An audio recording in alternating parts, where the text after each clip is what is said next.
โมเสปากเต้าเป็นบุ้ยหวานปะเต้าโลไปได้กินแล้วย่างได้เห็มแล้วเดี๋ยวนี้จะไปได้ซื้อนะ จะไปได้ซื้อมากินคนเดียวบุ้ยนะวันนี้บนตามันเสียงไปอย่างเงี้ยบึดเดียวเชเลี้ยงเดียวเสียงหมดจำเป็นนะกะสั่งพน้อยมันล้ำโลเขาก็ไปสู่พน้อยกินพน้อยล้ำครับทุกปีล้ำครับมึงล้ำก็ล้ำกันครับโอ้ถามพน้อยตนได้3 ตนล้ำก็ล้ำครับ3 ตนล้ำหมดถ้าล้ำไปมึงไปเสิร์ชในอินเทอร์เน็ตมีขายดังใดมากูซื้อมาหวดพลบะเนี่ยวันตัวสั่งซื้อได้แต่เฮ้ยได้ถุงจัดใหญ่เดี๋ยวนี้นะสั่งซื้อมาละนิ่มดีเบาหวานขึ้นเป็นกุ้งหน้าผากกุ่นหัววันเอามากินติ๊กๆเนี่ยกำลังล้ำเหี้ยเนี่ยเฮายามแม่เมียมันได้กินติ๊กๆเอาติ๊กๆแล้วเริ่มย้ายแล้วเอาบุญเอามาเฮอเดี๋ยวได้กินแล้วติดใจวันนี้ก็ได้มันมาแหมโยมมาเอวหาตีวัดตีวะบ่น้อยก็เปิดก็มาหาวัดนี่บ่นานก็มาถามหาวัดกำปะปุ๊บตะกี้ก็สั่งบ่น้อยเอาไปแจกขโยมนี่ก็ไปแจกแหมกับตึงยังว่านะศรัทธาบรรดาพ่อแม่พี่น้องเนาะกาตุเจ้าคนเดียวก็กินจะเสี่ยงกับแจกปุ่นแจกเพ่คนใดใครใดเฮากับไปแจกให้ปุ่นคนเฒ่าคนแก่ของที่ใดมาต่างๆนะวันนี้ก็ไปกับพระอาจารย์สนีกาหลงกับเหมารถตูปาศรัทธาบรรดาพ่อแม่พี่น้องตั้งบันกิวแก้วดอนใจไปรวมทำบุญกินไปรวมทำบุญทานสำหรับวัดวาศาสนาเอากระทำไปมันก็ได้บุญเนาะศรัทธาทั้งหลายเป่งห่มมุ้งหัวกระห้อมกระเบียงสาราโลเป่งขวาไตข้ามเป่งหนต่างเตียวบ่อน้ำเลยเปาะย่างเสียงดีจะไปเนี่ยยังเพื่อนนิ่มดีมาคอแหบนี่แฝวยุงเนี่ยศรัทธาบรรดาพ่อแม่พี่น้อง คนเฮาเนาะก็ยังว่าน่ะกินตานก็คือมองกับเนี่ยจับตัวมันเป็นการเบียดเบียนจ้างกินจ้างตานเปิ่นเนี่ยกะเนี่ยเปิ่นตานกับตานคือมันสมกับที่เฮาได้ทำมันก็เป็นบุญกึดหาของที่ได้กึดหาของที่ได้ฮือกึดหาของที่ได้ตานกึดหาบุญตานที่เฮาได้กระทำกึดหาสิ่งนั้นเกิดความสุขจุ่มเนื้อเย็นใจจื่นอกจื่นใจอันนั้นก็ห้องว่าเป็นการตานเพราะฉะนั้นศรัทธาบรรดาพ่อแม่พี่น้องญาติธรรมผู้น้อมนำตั้งศาสนาเฮาต่างกระทำกันมาเฮาต่างกันเนี่ยกันใดเปิ้นตึงว่าล่อศรัทธาบรรดาพ่อแม่พี่น้องคนใดทำกับคนนั่นใดคนใดใจกับคนนั่นใดประโยชน์มันก็คนได้กินกับคนน่ะอิ่มเพราะฉะนั้นการทำบุญเนี่ยเอาไผว่าไผมันใดทำหนักทำน้อยทำหลายไผก็ว่าไผมันใดเนี่ยศรัทธาบรรดาพ่อแม่พี่น้องอย่างกับที่เขาเคยได้ยินเนาะมันก็ศรัทธาทั้งหลายบางคนไปนี่ก็ยังไปว่าคือปุ่นก็มีนะเอาว่าปุ่นว่าตัวว่าที่ไหนมันมีเหมือนกันหมดกุฏิกุตาบางคนหันปุ่นนุ่งขาวห่มขาวไปฟังทำไหมมุ้ยปากสิปุ่นไงไปปุ่นอะแม่ขาวซาลาเปาไปหูจะได้ไปว่าไปเลยหูจะได้ปุ่นขาวซาลาเปามันซาลาเปาจะได้โตจะได้ไปหันเลยก็แต่ว่าหันมันตั้งจำอยู่แล้วก็ไปหันปุ่นจะดอกับแม่ก็ซ่อนอยู่ลุ่มห้าว่ะบัดเธอเนี่ยศรัทธาบรรดาพ่อแม่พี่น้องตัวก็ไปอย่างกันลองเกิดบัดเธอเนี่ยเพราะฉะนั้นเนาะก็ยังว่านะมันก็กินดำมาหากินมันก็มีอย่างกันกูคูกูคนแต่มันก็ต้องจ้างในการอย่างแบ่งจิตแบ่งใจพ่องเนาะศรัทธาบรรดาพ่อแม่พี่น้องอันที่เขามาแบ่งจิตแบ่งใจคนหอมกับแบ่งให้กันไปอย่างกับตูเจ้าเอามาแบ่งกำอูกำจ๋ากำพันละนาเอามาจ๋ามาบอกกับเจ้าป่อนายแม่เจ้าปีนายน้องปีป้านะศรัทธาทั้งหลายตึงยิงตึงใจกูคูกูคนเนี่ยแม่กูคนกูคูเนี่ยห่านเอาเลยลองปีนแล้วนั่นเนาะวันนี้ถ้าเบาหวานขึ้นคนเฮ้ย เนี่ยศรัทธาทั้งหลายเนาะกูสิงกูยังนี่นะศรัทธาบรรดาพ่อแม่พี่น้องมันอยู่ที่ใจคนเฮาเนาะเกิดดีก็เป็นดีนะนี่ศรัทธาทั้งหลายเกิดให้มันก็เป็นให้แต่เฮาต้องดีแต่นะมันต้องทำดีได้แต่มันถึงจะเกิดเป็นผลดีแต่มันใจว่าตัวทำดีอยู่แล้วไปมั่นใจว่ากูนี่ดีกูนี่มั่นใจให้มันต้องไม่ว่าอย่างที่กูคนได้ว่าอย่าให้กูมันเนี่ยเป็นคนผิดอีบ้าใจโลคนเฮาเนี่ยมันต้องถูกต้องเชียงดีคือสิ่งอย่างสิ่งติ่มเนี่ยคือคนอื่นเดือดร้อน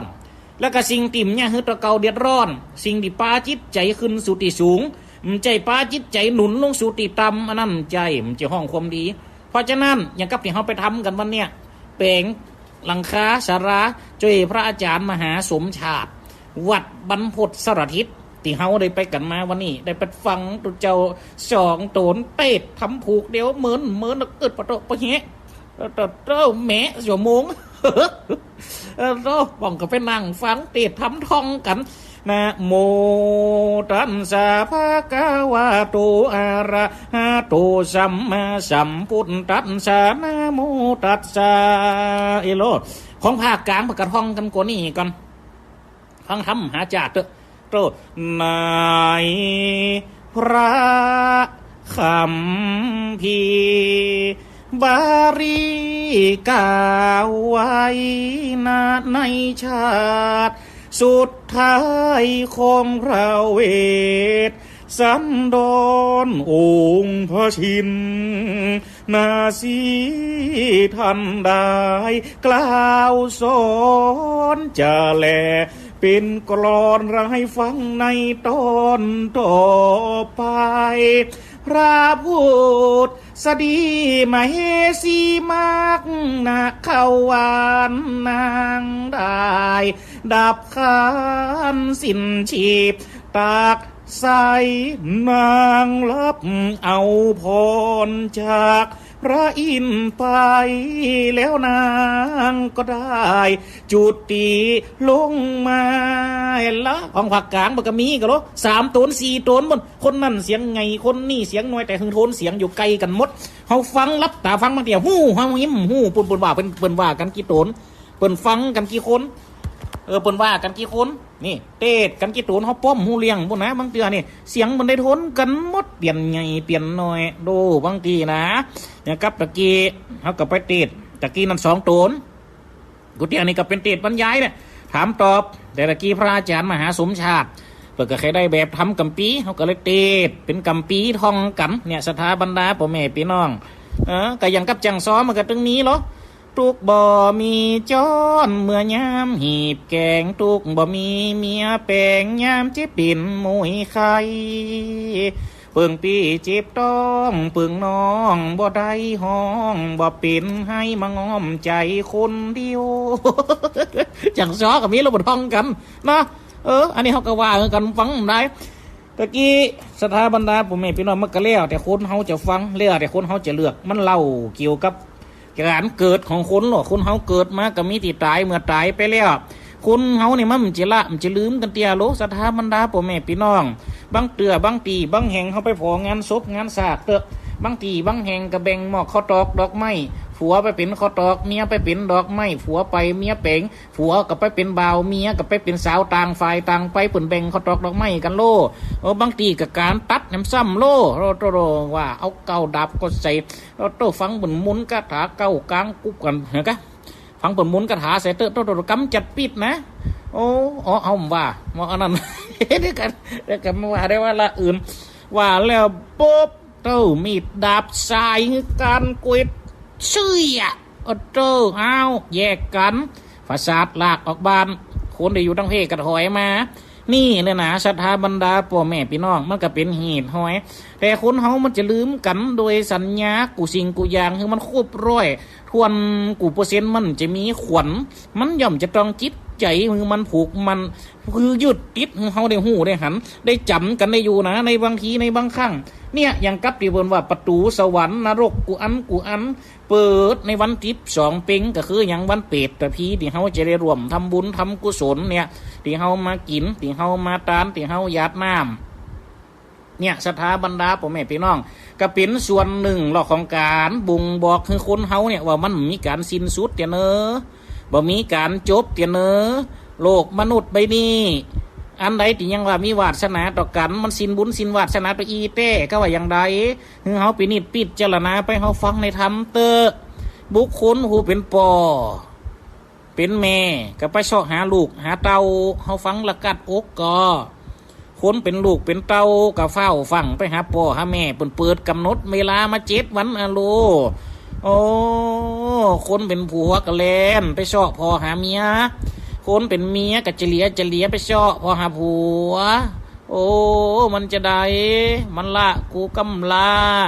มันมีเมียใหม่ก็แม่มึงเฮ้ยพี่ป่อมันไปมีผัวใหม่ข้ากำจะมีผัวใหม่นะไปพอป่อมันก่อนมีเมียใหม่ก็เปิดประตูรอบ ตึงห้องคนเก่าเป็นอูจะเปิงพุ่นนะเต้ายมพลายมมาลาดลาจะเจ้าตนพอเฝ้านรกโลกาประกาศราชองค์การหลอดขึ้นยืนบรมราชองค์การจากนรกประกาศให้ประตูนรกสวรรค์โลกมนุษย์เปิดณบัดนี้แล้วลั่นกล้องตึงประตูนรกเปิด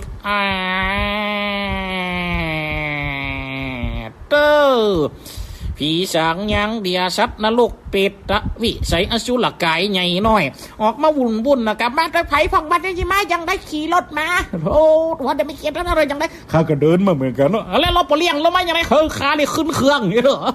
เอาขึ้นเครื่องบินไงเครื่องสูบน้ำเขาต่างกายทันเลยขึ้นมาตัวนี่เหรอมากันบุญบักบุญไว้เขาบันเขาจ้องมาคุกมาเล่นพ่องกับไปตั้งหนึ่งแต่ตั้งที่มาหากันย่อมเป็นตั้งอย่างศรัทธาบรรดาพ่อแม่พี่น้องย่อมเป็นตั้งสายแห่งการผูกพันฟังในธรรมเตอะผัวกับไปเสาะหาเมียกับไปเสาะหาผัวเนี่ยเขาลองกึดพอศรัทธาบรรดาพ่อแม่พี่น้องพ่อแม่กับไปเสาะหาลูกหาเตาลูกเตาอันเป็นตายเก่าเนาะเมื่อไปก่อนกับไปเสาะหาพ่อหาแม่ลองกึดปะเตอะมันจะยังไงอ๋อปิกไปเอวบ้านเอวจ้องกันเด้อตัวเอกันไปอ๋อสันงอนเงียนลองกึดปะเตอะตึงเท่าตึงหนุ่มก็ดิ้นที่จะถามกันนะมาตัวไผ่พองใครมาคนเดียวมาคนเดียวกะงอมก่อนล่ะข้าก็งอมอะไรข้าก็มาคนเดียวไปเลยข้าจะไปแอวหาลูกก่อนข้าก็จะไปหาลูกก่อนมันจะด่าขวดตานกำด่าหวดเราไปปุ๊บก็เข้าบ้านเขาจองกำจะได้หรอกำลังจะเข้าบ้านโอ้เห็นกูก็เปลี่ยนไปจัดนักขอเข้าไปหาลูกกูกับเลยหยุดก่อนมึงว่าอย่างไรโลร้านนี้เราเป็นไหวกูมันเซียวตีอ่ะปุกปักหักษาบ้านหลังนี้กะโอ้ได้เข้าให้เหมาะเซียวตีเกิดเต็มเป็นอยู่จุกอยู่ตามห่มไม่จุกอยู่ตามสี่แยกสามแยกไงโอ้นั่งล้อกระงอกกระแงกคนเท่าไงรอลูกรอเตาตานขัดเข้าหาพ่องกับไปวัดไปว้าพุ่นไปแอวหาตู้อ้าวกำกันอีกเลยไปไม่เอาเฮานี่เนอะได้จะได้หกขวางก็รู้วนเดี๋ยวอื่นก่อนมาวันตานก่อนแกมาวันเดียวนะคืนปีกห้ามมาเหมือนเขากัวแต่กะแมนก็ผีคนเท่าแม่ยิงคนเท่าปวดใจมาหมดลงไปไหนลุงนานไปเอววัดเอววากำก่อนตายไปหลายปีมได้ฟอวัดฟอวากำเด็กเจริญอัลละเด้อแต่เหมือนตายดวิหารแล้วเตรียมเดี๋ยวนี้แล้วบ่ท่าเออแม่นก็ไปวัดไปว่าเขากูจอกกูเจงเข้าเพียงโฮงเพียงโบสถ์ปุ่นก็แสดงว่าวัดเขานี่เป็นสาธารณะมันเจว่าอันมาอีสดาบรรดาผมไม่พี่น้องมีกีดกันขีดคันแม่กระทั่งคนแล้วก็มีกีดกันขีดคันแม่กระทั่งผีเข้าได้ตลอดเวลานะวัดวาศาสนานี่นะเขาแสดงว่าเข้ามาดีถ้าเขามาอย่างวัดบันกิวดอนใช้เขากำตาเขามาเตี่ยสตังหายเราอย่างอันเขากำตาก็สถาทั้งหลายเขาก็ลองกึดปัตเตอร์เป็นตีมก็กีดมันก็กันมันก็คันหือไผออกมันก็คันหือไผมือมาวัดวาศาสนานี่มาใดเข้าใดหับใจบริการยืนมือประสานทุกสิ่งทุกอย่างวัดวาศาสนานี่นะตัวเจ้าก็เป็นผู้ทรงบุญโลตานกันเข้าแม่นก็ลูกหลานตันเต้ากระดาขอกดาขัวโอ้จะไปตานเฮยแม่ก่อนโอ้วันนี้ก็ต้องคือพอเตออันนี้ปุรีตองแห้งอีแม่มากแกโอ้ได้ข้าจะไปด่าเฮยแม่กันเนอะแล้วสูจะตานเฮยไผ่ป้อมึงโอ้ข้าก็ว่าจะตานเฮยป้องเก่าอ่ะโอ้ก็อินดูปุ่นเนาะสมัยตะกอนเนี่ยก็มาหิบข้าปะสเปียดถึงเฮาเป่งหอเป่งเฮียนอินดูของเก่าเนาะตายไปแล้วกันนั่นนักกะฮะข้าก็จะตานคือถึงป้อถึงแม่เหม็นกันเนาะเพราะฉะนั้นเขาก็ไปช่วยกันด่าเนอะได้กะตัวได้กะเดี๋ยวตัวจะขึ้นปุ่นใหญ่ยังก็ช่วยบอกมาเนอะนี่ช่วยกันล้อป้องกันตัดไม่เหลาไม่กระลัดสวยไปตุกตองเตรียมห่อข้าวตองเตรียมห่อข้าวต้มเตรียมห่อขนมคนอย่างอันใดขาดกับเตรียมเสาะหาอันใดมากันใดมีมากับไปเสาะเพิ่งมาจนใดเตรียมคือป่อเตรียมคือแม่ลองกึดปะเตอะหอดไก่ก็มาแล้วมดหอดถึงฟังสัญญาณสมัยตะกอนเขาเป็นละอ่อนขนคิงปลูกต้นโอ้ทั้งบานเฮาอย่ามันเป็นหน้าหนาวนะเรียน12นี่เตรียมใกล้จะหนาวแล้วนะศรัทธาทั้งหลายจะเข้าสู่ หน้าหนาวแล้วโลดาจะเข้าสู่หน้าหนาวดักแค่นี้เข้าสู่หน้าหนาวแหละเดือน12นี่นะโอ้ลองเกิดปะเตอะฝนตกแกมพ่องฝนตกย่างแล้วหมอกเหมยลงเมาะมอมพ่องสักทุ่มปลาย2 ทุ่มนี่ตั้งวัดเอาเลยหรอตุ้มเจมเจมเจมุงเจมเจมเจมุงตะตึงยงตะตึงตะจงตะตึงตะยงตกตึงตกยงโอ้บนึงตีกองปูจ้าโลเฮาฟังเด้อโอ้ตกตึงตกตึงตึงตึงปุยตกตกตึงตกตึงตกตึงปุยโอ้ฟังแล้วขนลุกสถานทั้งหลายเย็นมันถึงเย็นให้มันดีเนี่ยมันพอเย็นแต่มันบรรยากาศมันป้าคือได้เป็นไปโลโอ้ป้อมกาลงเหียนบนนะคนเฒ่าคนแก่บนว่าสมัยก่อนโอ้มึงว่าเฮ้ยวัน12เป็งอย่าเดี๋ยวพอเตอคนเฒ่าคนแก่ผีจะหาบจ้าหาบบุ้งอยู่ตามตาตามตังแล้วเอาขวดตานมาผูมเจ้ามันเป็นภาพปีเนี้ยละอ่อนติดหูเขาเป็นละอ่อนก็เคยได้ยินกำหมูนี่หรอทันเจงเหรอสถาทั้งหลายตี 4 ตี 5นี่ตุนอนตัวคนเฒ่าหรอสมัยก่อนปวดตึงลูกอ่ะดาหัวกะลักกักเก๊กถากเสียนเป๊กเป๊กเป๊กยุกตุนี่มีเตาแก๊สแต่นะถากเสียนเป๊กเป๊กเป๊กหลวนะบนโบ๊ะแล้วเอาใส่เตาไฟโอ้หอมกินข้าวหอมกินหลัวข้าวสุกแล้วหมดเตรียมใส่ซ่าห่อข้าวปูนไปหาตุเจ้าเขาเป็นละอ่อนก็จำเป็นไปด้วยใจกับใครนอนอยู่บ้านเขาแล้วใครจะไปนอนหลงทั้งว่าแต่ว่าฝีจะมาจะไปนอนเหรอไปด้วยสีหูสีตาล่างหน้าล่างตากระลุกปากโลนไปด้วยจ้าโลสมัยเดียวกันโอ้โตโลนไปตัวหลวงเฮากะไปตัวปนหลวงไม่หลวงหาบซ่าหาบบุ้งเถียไปถึงวัดมั่มจิมีกะเฮามันก็มีลูกเปิ้นหลานเปิ้นแฮมเปอร์เลอร์มันก็มีความสุขม่วนสถานทั้งหลายฟังตุเจ้าเท่าปันป้อนหรอเอวังโหนตูชาลีสวดชาดีงาจ้าในวันนี้ก็มาเป็นวันดีชาลีชูพระใจยามังกาลาอัมผาเสดลำเลิศยิ่งกว่าวันเละยามตั้งลายเฮ้หรอลุงพูดลุงเท่าสมัยตะก่อนอยู่80 ปลายผมเป็นตานทุเจ้า3 ตนกับตาน3 ตีนะลูกตนนี่ไปกับไปแหมตนหนึ่งเอวังหุนตุชาลีสวดชาดีอาจจะในวันนี้ก็เป็นวันดีก็ไปหาแต่ต้นแต่ตนสถาบรรดาพ่อแม่พี่น้องตานขันเขาแล้วปุ๊บผมจะเอาขันเขาไปจุนะมันเฮานี่เอาไปจุกันไว้ศาลาผ่องไว้หัวศาลาปุ่นเอาเลี้ยงกันมดเต็มมันทึบถือปุ่นอ่ะ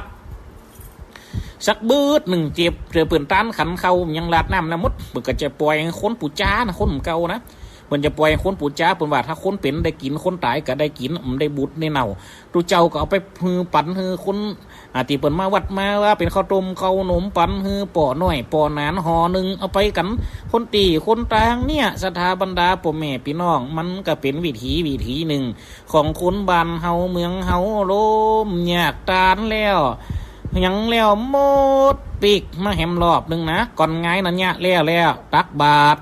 แล้วที่ตักบาตรฮะนะอยากตักบาตรแล้วมดสมัยตะก่อนยุคตุนี่ตุเจ้าปัญญาน้ำลงหน้าต่างหรอโอ้เสียงน้ำหยาดลงหน้าต่างเนี่ยมันถึงเสียงกองกับที่เปิ่นปันป้อนนะอยากตุเจ้าเท่ายา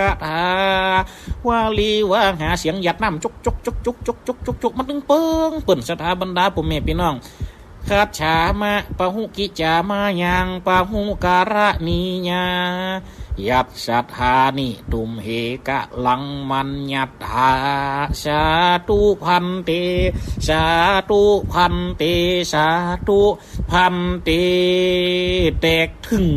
ลงวิหารละตักบาทโอ้คนอูกันลงมาอึ้งอังหอมกินดอกขอดอกไม้ถูกหอมลำเตียนมันดึงเปิงเปิ่นออกวิหารมานี่สถาบรรดาพ่อแม่พี่น้องเปิ่นดึงเอินกันเรากินง่ายมาใหม่เนาะหรือล่อหมู่ได้เปิ่นเป็นเสียงไงๆเปิ่นอันนี้นะหมู่ได้เป็นกรรมการวัดนะเปิ่นดึงเปล่ากันหรอกินง่ายมาใหม่เนาะหรือล่อมาฟังธรรมอย่างฟังเปรตตะพีที่เฮาว่ากันตะกี้นั่นสถาบรรดาพ่อแม่พี่น้องแต่สำหรับทางบ้านเฮานี่เป็นบรรดาเป็นสำหรับจะอันส่วนมากก็จะเป็นย่างข้าวเห็ดหุงข้าวสารเห็ดหุงสวยเหี้ยบักจื้อเหี้ยตานไปฮือไผแต่อันน่ะเอามาปุ๊บกับมะกองที่นาพระเจ้าฮันเนอร์แปลงหยังเข้าโล่นบาทแปลงเจดีย์ข้าวสารนี่สถาบรรดาพ่อแม่พี่น้องเอามากองนะครับเจ้าฮันน่ะ มากันตึงเปิ่นตึงตัวกินง่ายนี่แซมคนนักเปิ่นหามทำหมาดหรอทำหมาดสีทองนะทำหมาดคำหลุ่นสมัยเก่านะอยู่กลางเนี่ยทำหมาดแอะแตะนะทำหมาดเต็มนั่นขาบอกสักศอกเนี่ยก็หามมาตั้งกลางวิหารทันเนี่ยก็คนมาให้มาหอมกันตั้งวันนะเราหอมกินถูบหอมกินข้าวตอกดอกไม้คืนในวิหารเนี่ยโอ้สมัยตะกอนประกำเจว่ายังเดียวนี่โอ้มได้ถ้าจะเป็นมะเร็งนะนี่เอามาดิกเนี่ยผู้ยานะอย่าเอามาบางทีก็ไปหามโอ้ไม่มีควันจุดทูบจุดเทียนแล้วนะไม่ควันจุดทูบจุดเทียนเดี๋ยวจะเป็นมะเร็งไม่ได้จะเป็นได้ย่างไม่ใช่มดอันเดียวนี่นะเขากับกลัวเขากลัวไปขี้คู่ขยื้อได้ก็ไปจำกลัวบ้างเปิดมือเนี่ยเอากำเนี่ยกะเป็นยังยุดถูกไฟฟ้าพองว่าไม่ได้มันไม่ถูกต้องมันไม่มีควรแหมกูอย่างนี้อย่างไรกระจุด3 เล่มเตียน2 เล่มเจ้าบ้านหมู่นั้นจุดไว้ได้กับปออย่างกะแต่กันมันยังว่าน่ะเขาตอกดอกไม้มันอยู่ห่วมกันนักมันก็หอมดูมันก็หอมอยู่นะสถานทั้งหลายได้เวลาทำพิธีแล้วปุ๊บพวกอาจารย์เปิดดึงไปนิมนต์ตุเจ้าเนอสถานทั้งหลายเปิดดึงลงมาคนเปิดดึงเปิงเปิ่นยุคเก่าเนี่ยเปิดลงมานิมนต์ตุเจ้าเราดูคืนวิหารเด้อเห็นหรอทุกเสียงกองลงบนห้องที่นาห้องหลวงโลเอาขันหลวงมาโลเปิดจะมีคณะกรรมการเป็น100,000 ขันละกำขันมานะเดี๋ยวคนติดไปโกนมานะเปิดจะทำหน้าที่นะเปล่านะนิมนต์คืนวิหารเด้อเห็นหรอว่าแล้วมดตุลุงเทาก็จะออกมาอยู่หน้าบนห้องวันไหนตีเนาะออกมาอยู่หน้าห้องน่ะคือสมัยเดียวคือออกมาอยู่หน้าห้องน่ะออกมาอยู่หน้าห้องบนทันละครั้งที่อยู่หน้าห้องบนฮัลโหลมาตีละครั้งท่านก็เต็ง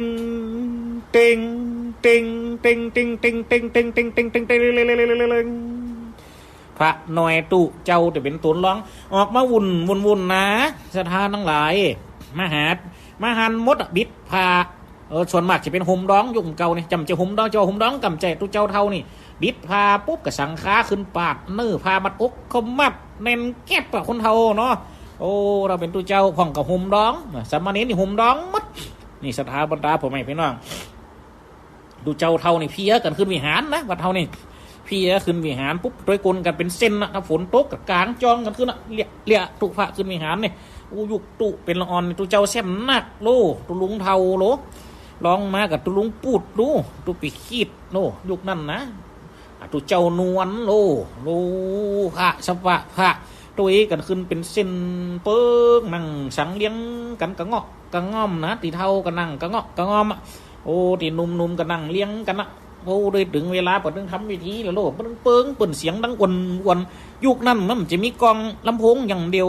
เป็นกองอย่างลำโพงกองอะโหลนะกองลำโพงฮอนนะโอ้กระดึงดังม่วนอยู่สมัยตะกอนเนี่ยโตขึ้นไปปออาจารย์รัตนาจุดเตียนปูจาพระรัตนไตรไว้พระหับศีลสามเณรขึ้นเตียดทำแวงทำเป็ดตะพีเนี่ยโอ้เลี้ยวตะพีแต่ใครจะโจกใดบางปีกับตุเจ้าเท่าเตียดนะบางปีกับตุเจ้าหนุ่มฟังเถอะละบั๊มปุ่นนี่โอ้เตียดแล้วมดปออาจารย์โอกาสเวียนตานหรอสาธุสมันตาจักกาวะเลสุเอธาคัจจันตุเทวตาโยปุญญังโนอานุโมตันตุขันหันตุภารามโมตามังพุนตุเทวสังฆาโยฟังลาผุงโมเตปะแลเตปินอินทาพมยมมาลาดขุดน้ำหนักปรมัยไอส่วนนี่ละสถานทั้งหลายเรียนตานแล้วมดบนหนึ่งจะเหยกไปยอเกณฑ์ยอตานนะตุพระเลี้ยงกันหันกีตนไปตานมดเอาไปตานกันแล้วมดถึงเวลาก็แตกถึงแล้วปุ๊บก็ลาตุเจ้าก่อนขินเพียลาตุเจ้าปุ๊บคณะกรรมการฝ่ายนะมันก็ถึงมาอยู่ประตูวัดที่เก่านะนะกินตอนมาใหม่โน่เห็นหรอตอนมาฟังทำกลางภาษาบรรเทาเนี่ยวันคำ52 ปีเนี่ยนะ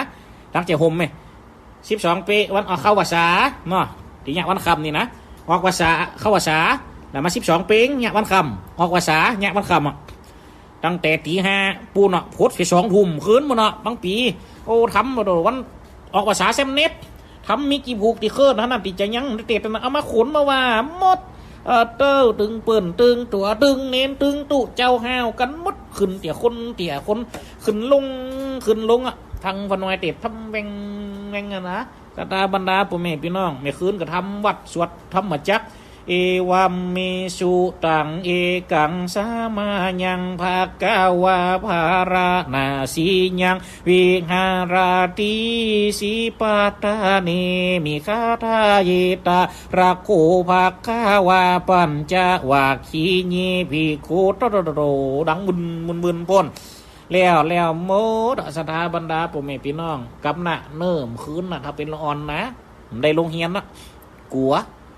ก็ฟังในธรรมหมดกระเท่าเก่ากระถ่ายจะฟังลูกในธรรมนะมาเล่าเอาฟังโอ้มันรอเอาขับของกินของตามเขามาคืดสภาพกระถ่ายยังเขาไม่หับของเนี่ยเนาะหับปุ่นแจกของเนี่ยเนาะโอ้ปอนั่นแม่นี่มาหับของเด้อเห็นนั่งอู้กันอยู่ไงลูกชุดตานฮึก็กันล้อฟังปุ่นเนี้ยนะดักแซบจื้อข้ากำมีติ๊กนี่กระจื้อข้ากระดักแซบนะแม่ก็ยังได้หมูกำเดียวนี่เห็นหรอลองคือพอเตออยากอู้กันไปอู้มักจื้อคนที่หยุดได้ตัวออกแหละตัวมันได้กำเตี่ยปอนั่นแม่นี่ออกไปเนอตัวฟังหาผลเสียงมดถึงหมู่บ้านวนไปเตี่ยค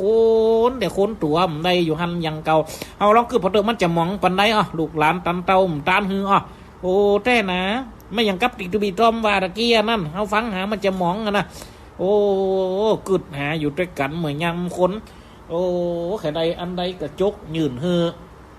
โดยเฉพาะพ่อแม่จิกาเปิ่นว่าไว้เป็นบูรพาจารย์คนเก้าสอนลูกเต่าเป็นกำโชหู้จักการเตี้ยวย่างหู้อูจ่างปูป่าหู้ทางขาตังไข่โจนลูกใหญ่เป็นคนมีกะหามากะชออมเปาะอมป่วยตั้งแต่น้อยเฮาให้ตีนต่อจอนก็ก้อยอดอ่อนดูแลรักษาบักเอ้ยปัดหูบัลละปัดตาจะไปจะมาห่วงใยลูกเต่าแม่นก็อ้อคนเป็นแม่นก็แล้วคนเป็นป่อเพียมยามตายแล้วหมดปุ่นฉันเตี่ยฉันแห่งลืมป่อลืมแม่ตาน7 ปีนี่ยกไปปัดเขาสลากปัดเนี่ยหลายเตี่ยเป็นอย่างไรเตี่ยเสียงตังเตี่ยเดียวแล้วเลยเนี่ยบางคนลองกึดพัตเตอร์อ่ะโอ้เริ่มกึดลองกึดพัตเตอร์สมัยตะกอนโอ้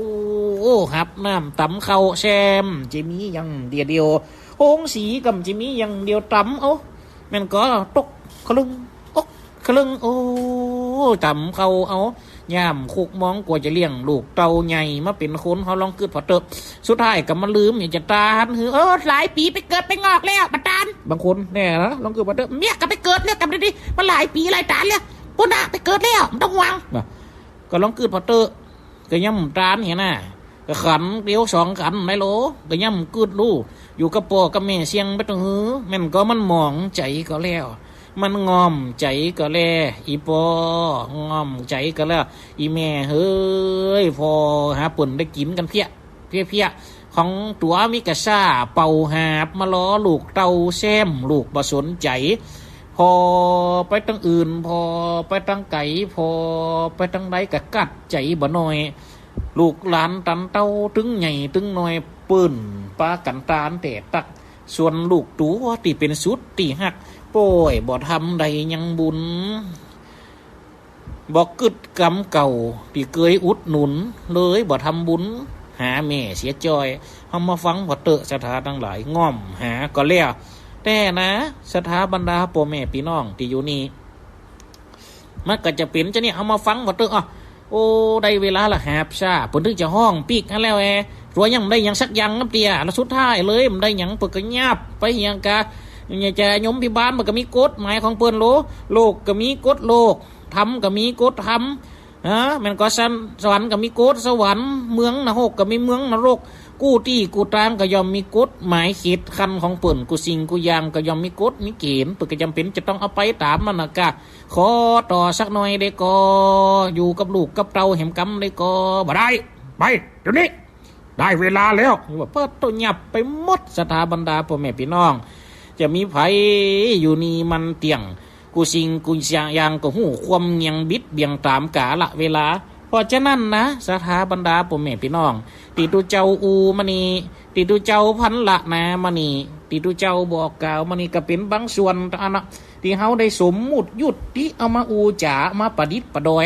เอามาโกยบอกเอามาโกยกล่าวศรัทธาทั้งหลายเล่าตามในธรรมที่บรรว่ามาตะกี้นะเขาฟังหาก็จะเป็นตีมองใจก็นะเป็นตีอินดูก็รู้เป็นตีกึดหางก็โดศรัทธาบรรดาพ่อแม่พี่น้องแม่นก็ละลูกหลานตันเต้าเฮาจะมีกี่คนที่สนอกจะมีกี่คนที่สนใจสุดท้ายเฮาจะได้หยังเพราะฉะนั้นก็มันทำบุญไว้อย่างหนักยามอยู่ยังคนอย่างกับที่เฮาไปปะไปปบกันตะกี้นะศรัทธาบรรดาพ่อแม่พี่น้องอย่างวัดบรรพตสถิตตะกี้นะเนี่ยศรัทธาบรรดาพ่อแม่พี่น้องเฮาก็ทำเป็นบุญเป็นทำกุศลเนาะบุญมันก็ถึงจะหนุนเฮาไปเนี่ยมันจิละเฮานะของนี่มันมีสัจจะจะตายมันมีฤทธิ์ของมันนะบุญนี่นะศรัทธาบรรดาพ่อแม่พี่น้องเฮาลองคือบ่เตอะมันมีฤทธิ์ของมันนะมันจะว่ามีฤทธิ์โลบุญนี่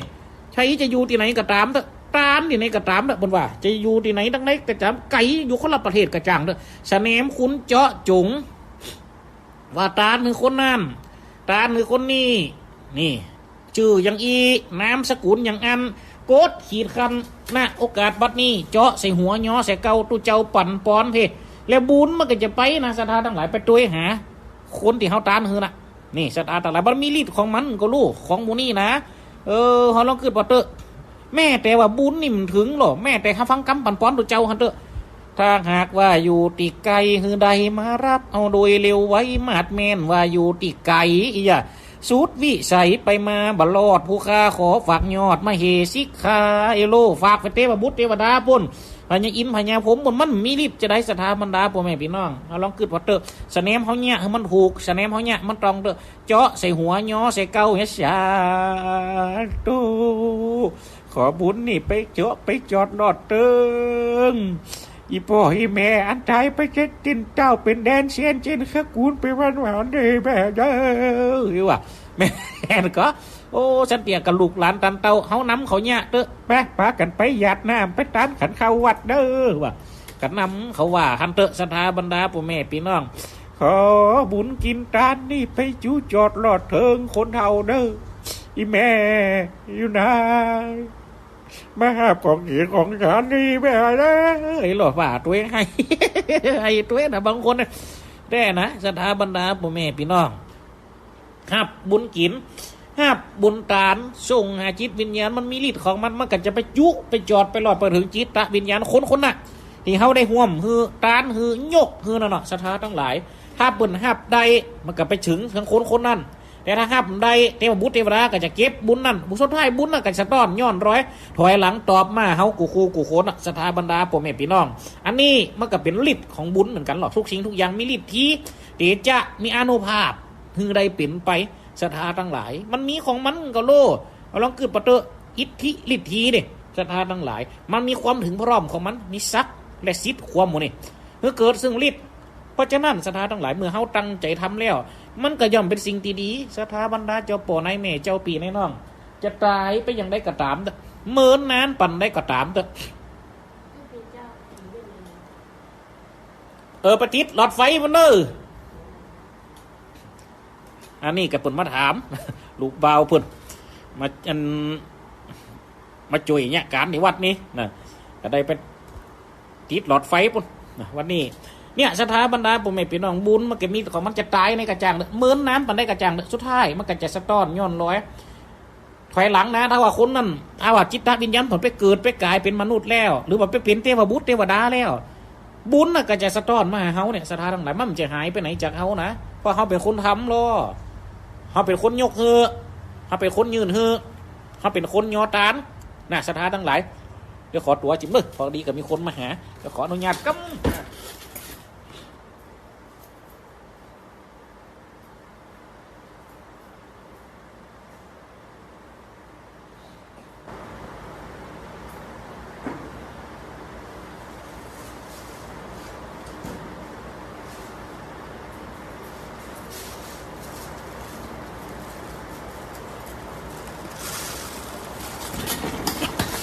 สุหมอกสุมาตเนอ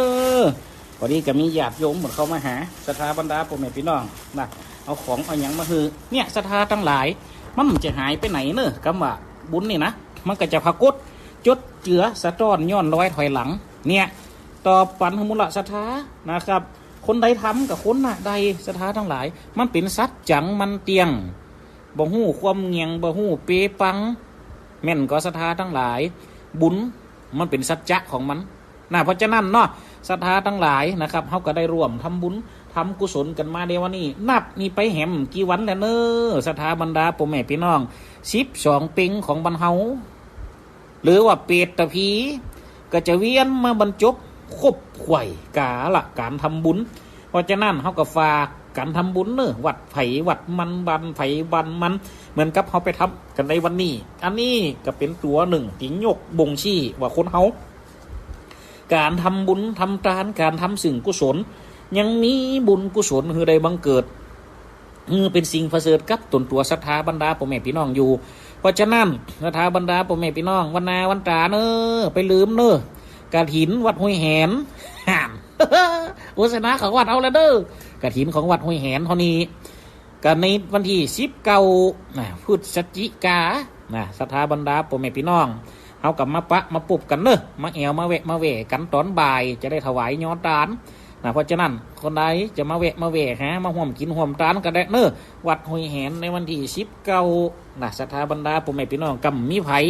เหลือแห้งก็ยังยังว่านั่นเนาะเอาก็เอาปอตู้เนี่ยกัน มันเมียจะไปขออะไรกำได้ก็ยังว่านั่นเนาะเอาอย่างกับพระอันอาจารย์สนีการหลวงประจัดของเปิ้นปุ่นเขากำจ้างว่ามีไผก็เอาขอเอาปอเขาเนี่ยก็เป็นเจ้าภาพปีนี้อีปอเป็นกำเนิด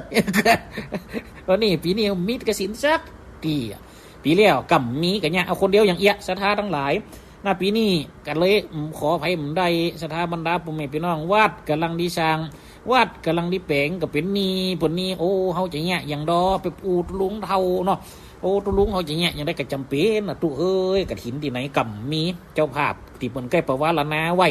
อย่างกับหลวงปู่ครูบาวัดไสสถานเบิกมรณะกำเจียนจากตายละกันไปเห็นแล้วโยมที่เปิ้นมาห่วมทำบุญกุฏิกุฏิเปิ้นก็ย่ำจะต้องมีสายบุญของเปิ้นจะต้องได้ไปอยู่เขาก็จะไปขอเปิ้นมันก็จะกลายเป็นภาระศรัทธาบรรดาพ่อแม่พี่น้อง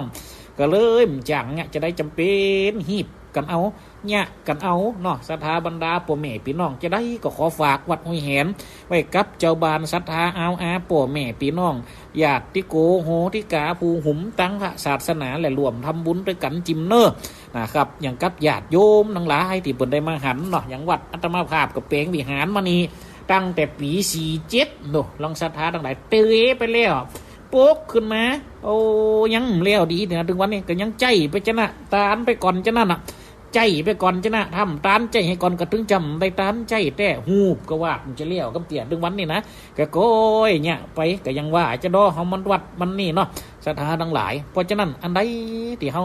พยายามจะสืบสอนอันใดที่พยายามจะเป็นดีเขาก็ช่วยก็สร้างไว้กับพระพุทธศาสนาวัดจะดีมีหลักฐานกันย้อนบ้านนะช่วยเป็นนึงว่าหรอเนี่ยเพราะฉะนั้นศรัทธาทั้งหลายสำหรับรายจื่อรายน้ำศรัทธาที่มันรวมทำบุญมานี่อาตมาภาพก็จะเก็บรักษาไว้ฮือเนาะเพราะบางคนบอกกระทาไว้เจาะจุงมานี่แต่อาตมาภาพกำจางจะได้ก็เลยจะเอาไปสมทบทุนที่เป็นจัดกฐินเนี่ยเพราะวัดปีนี้อาตมาภาพมีกฐินแต่ศรัทธาบรรดาพ่อแม่พี่น้องเนาะอูแต่เนี่ยเอาเลยขอเอาปออาตมาภาพเนี่ยเป็นเจ้าภาพเอานะเพราะฉะนั้นสำหรับญาติโยมที่เพิ่นได้หายได้หอมมาบางส่วนทุเจ้าก็จะเอาเข้าตามกฐินเนี่ยเนาะศรัทธาทั้งหลายเนาะเฮากำว่ากันเนาะเพิ่นก็ถวายมาแล้วเฮาก็เลยเอาไปใส่ติกฐินก็ได้เนาะวัดยังว่าก็ถึงจะมีแต่ศรัทธาทั้งหลายก็ขออัตตะอนุโมทนาเนอะอย่างกับวันนี้ก็ได้หมายมีมูลศรัทธาที่รวมทำบุญก็มาตามที่มีชื่อนี่ก็มีแม่ยายเทียนแก้วหนองยางเนาะบ้านดูหมู่3ตำบลวังเงินอำเภอแม่ท่ารวมทำบุญเข้ามานี่แหมก็หมายมีมูลศรัทธาแม่ทานหรือว่าแม่พานเนี่ยคุณศิริบ้านนาพานรวมทำบุญเข้ามาแหมสนับสนุนนี่ก็ได้หมายมีมูลศรัทธาแม่สมบูรณ์วงเสนนะครับบ้านไหลศิลาทองถวายวัดห้วยแหนรวมทำบุญเข้ามานี่แหมเนอปัตตาอนุโมทนามูลศรัทธาคุณโยมนิคมคุณโยมบัวคำมีใจวงบ้านเลขที่230 บ้านหัวถุงสามัคคีตำบลพระบาทอำเภอเมืองจังหวัดลำปางรวมทำบุญเขามานีขอปัตตาอนุโมทนาจตานาบุญเนอจากนั้นก็ได้หมายมีมูลละศรัทธาโยมแม่น้อยอินยาสีนะรวมบริจาคเข้ามานี่แถมอาตมาภาพก็เอาไปเพาะกระถินเนอเดี๋ยววันนามาปะกันแฮมรอบนึงนะงานกระถินเราไปละกันเนอมาปะกันแฮมรอบนึงเนอไปละกันนะ จากนั้นก็หมายมีมูลละศรัทธาป่อวิชัยแม่ไผ่เกียวนะเทพนามวงรวมทำบุญเขามานีแฮมเนออนุโมทนาอันยุมันยืนยาวกูคูกูค้นจากนั้นก็ได้หมายมีมูลละศรัทธาแม่เกียวแม่เกียวแม่ยายเกียวสิงเกียวนี่บ้านกาดปวงอันนี้นี่โตไปกูตีกูตังเหมือนตัวมาคือเฮาตลอด วันนั้นกระดักไปตามปุนโลแถววัดม่วงชุมบุญแม่ยายเกียวเนี่ยขอบคุณจะนักนิยมแม่ยายเนอจากนั้นก็ไม่มีมูลละศรัทธาแม่ทองเขือนะใช้นันตารวมทำบุญเข้ามานี่บ้านสันบุญเหลืองอำเภอหางชัดลำปางเนอเจริญพรเตอจากนั้นก็ได้หมายมีมูลละศรัทธาคุณโยมสายันคุณโยมเพ็ญศรีนะสีสุนทรนะบ้านกาดโป่งแหมแหละนี่นะมาทั้งสายไม่ย้ายเกี่ยวมาด้วยกันเฮียกะหมูนี่ จากนั้นก็ได้หมายมีมูลละศรัทธาปอดสลาน้อยไม่ญาติไม่ญาติเตี้ยงก็ว่าไม่ญาตินี่ปอดสลาน้อยไม่ญาติติ๋งนี่หรอจอมฟ้องเห็นหรอครับขอสุมาทำมันอาจผิดไปเนอะพอยังว่าฝ่องเขียนของงานเนาะ บ้านกาดเมฆเรารวมทำบุญเข้ามานี้นะปอดสลาน้อยไม่ญาติติ๋งจากนั้นก็ได้หมายมีมูลละศรัทธาแม่มณีสมบูรณ์บ้านห้วยฮีตำบลตนทงอำเภอเมืองจังหวัดลำปางจากนั้นก็ได้หมายมีมูลละศรัทธาแม่ยายมอนคุณศรีเปิดรวมทำบุญเข้ามานี่แหมเนออายุมันยืนยาวกูคูกูคนเตอเอาจะน้ำตาตกแล้วนะนี่ยังดูคนเฒ่าคนแก่ตึงละกันกันแล้วไปไหนกับไปวะนี่ มาอ่านด้วยน้ำตาตกด้วยเนี่ยก้าเนี่ยศรัทธาทั้งหลายก็เป็นบุญนำปาเนอจากนั้นก็หมายมีมูลละศรัทธาแม่บัวไข่วงหารบ้านตาโทกนะรวมทำบุญมันถูกหัวจ้างเนอสุมาเตอแม่บัวไข่วงหารบ้านหกหัวจ้างหมู่3ตำบลพระบาทอำเภอเมืองอันนั้นวันนั้นก็คือลูกมาแล้วรอบมึงแล้วนะเปิดก็ยังละเอาเตี่ยลูกมารวมทำบุญกับเอาแหมขอปัตตาอนุโมทนากูคูกูโคนเตอจากนั้นก็ได้หมายมีมูลละศรัทธาแม่สีนวลนะแม่สีนวลวงหารกับเนาะรวมทำบุญเข้ามานี่นะบันหล่องกอกก็ขอบุญหักสมหักษาศรัทธาบรรดาพ่อแม่พี่น้องกูคู่กูคนตะเนอตีมิตรใจหักหุมในตัวตุเจ้าในหักหุมในการฟังธรรมเทศนาหักหุมสถานีวิทยุแล้วก็เมตตากะลุณามุทิตาอินดูสงสารอาตมาภาพและวัดวาศาสนาได้รวมทำบุญเข้ามาก็ขอบุญนี่จุงหักสมหักษามูลละศรัทธากูคูกูคนที่ทำบุญรวมกันในวันนี้ขอบุญนี่ปกปักหักษาดูแลฝ่อเฝ้าตัวตันเจ้าผู้มีจิตใจกินตามส่งบุญน้อมตามวันนี้ขอบุญนี่จงได้หักสมหักษาบรรดาพ่อแม่พี่น้องให้อยู่ดีมีสุขวุฒิจำเริญจุ่มเนื้อเย็นใจอยู่ห่างจากภัยอยู่ไกลจากเวรให้เว้นนี่เหียจากบาปมีอนุภาพภาเป้จนะคาซึกสัทธลูบุญกำบุญจูกันกูคู่กูคนเนอสำหรับวันนี้อาตมาภาพได้อัดเสียงมาออกเนอศรัทธาทั้งหลายเพราะแล้วจากนี้จะต้องได้เดินทางเข้าสู่เมืองแม่ทะบันสันดอนแก้วเป็นปีแล้วจะไปเทศนาเพราะฉะนั้นศรัทธาบรรดาพ่อแม่พี่น้องวันนี้จริงได้ออกรายการด้วยการอัดเสียงมาก็ต้องขอโทษขอสุมมาขออภัยผิดพลาดประการใดก็ขออภัยกับศรัทธาคนฟังด้วยเนอเนี่ยชีวิตนักเทศนาบรรดาพ่อแม่พี่น้องออกวัดยามตะวันตกต่ำค่ำเรียดอยหรอปุ่นนึงมีก้อนไม่รู้ งั้นก็เปิ่นตั้งแต่งก้อนไว้ฮือนักเตะสำหรับไปเตะเนี่ยค่ำเนี่ยคืนเนี่ยศรัทธาทั้งหลายเปิ่นเข้าบ้านเขาจ้องกันวุ่นนะเฮาเนี่ยลองเกิดปะเตอะจำเป็นได้ออกบ้านออกจ้องออกวัดออกว่าเปิ่นเข้าวัดกันเฮาออกเปิ่นเข้าบ้านกันเฮาออกสวนเปิ่นนะถึงวันนี่นะ ไปทำหน้าที่ของการเป็นตุเจ้าหรอเอาทำไปเล่าเอาทำไปบริการศรัทธาบรรดาพ่อแม่พี่น้องเพื่อหยังศรัทธาทั้งหลายเพื่อเป็นการย่อยกซึ่งจิตวิญญาณคนเฮาคือใดหมายหู้รู้ซึ่งความเป็นไปของโลกมนุษย์ยามอาทิตย์อัสดงตรงเหลี่ยมเขาความมืดเจ้าเข้ามาพรันกลางวันหนีทุกชีวิตต้องจบลงตรงราตรีลืมหน้าที่ผ่อนพักเข้าหลับนอนแต่พระสงฆ์องค์หนึ่งนั้นยังไม่หลับต้องผ่อนพักตื่นตาลามุ้งหมอนต้องเตรียมตัวออกจากสลมห่มจีวรเป็นนักเทศน์พระเนจรตอนค่ำคืน เพราะฉะนั้นศรัทธาทั้งหลายค่ำคืนนี้ทำหน้าที่ของการเป็นตุเจ้าก่อนไปเตะก่อนเพราะฉะนั้นขอลาศรัทธาบรรดาพ่อแม่พี่น้องเตรียมตัวออกเดินทางนะโอกาสนี้ขอบุญมีกับศรัทธากูคูกูคนนกสั่งลาฟ้าป๋าสั่งลาหนองนกเขาลากรดอนสั่งลาห่างกบลาเขาหูเสือลาจากธรรมนกเขาลากรป่าไม้กำอูกำจ่านำมาก้อนใกล้ก็มดซึ่งใดเวลาจบเพียงเท่านี้ไว้ก่อนเลยนะขอสุขบรรดามีมากูคูขอมีความสุขกับสถาบรรดาผมแม่พี่น้องกูคูกูคนขอเจริญพรไปณโอกาสนี้ขอเจริญพรเนอะครับสาธุโมทนาเนอะดอนสั่งลาห่างกบลาเขาหูเสือลาจากธรรมนกเขาลากรป่าไม้